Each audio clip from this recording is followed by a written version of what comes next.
We all know well Muhammad's name, he's been around a while. He lived in Mecca, so we're told, his prophets on file. Yet no one saw him face to face, nor heard him speak a word. All we know is centuries old, and that's downright absurd. Hisham, who wrote his story down, lived 2 centuries too late. Bukhari, who wrote what he said, lived at a later date. And there was just nothing written down they borrowed from hearsay, and lived in towns way far too north, hundreds of miles away. And so it seems it's all made up by Abbasids, we're told, who sought to purge all previous views and introduce their mold. They needed an identity different from those before. They had no book, they had no man, they needed something more. Muhammad was the name they chose, and Mecca was his town. The Quran was his special book, each word in letter sound.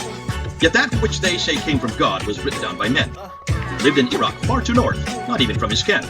The final version they call Hafs was not one of the best. He lied and cheated all the time, much worse than all the rest.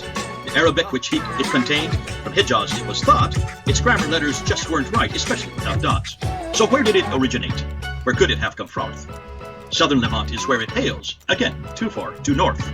The mosque became their focal point, their qiblas were confused. When Gibson found they pointed north, he was indeed confused. Yet what about Muhammad's name? It's nowhere to be found. The Hijaz is the place he walked, yet nothing's on the ground. The rock inscriptions are all blank. You'd think they'd say much more. Of him, we cannot find a trace. He's really just folklore.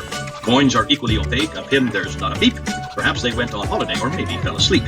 His town Mecca, where he grew up and where he sought his fate, was not known until 741, 100 years too late. Many have said he wrote letters and sent them all abroad. The Ashtanami is one case, but it has proved a fraud. The Medinan Constitution supposedly is true, but it makes too many mistakes.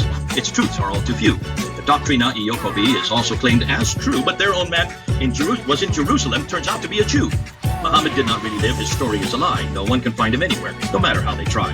Without Muhammad, Islam dies. It flits and floats away. Since we now know he didn't exist, Islam has had its day.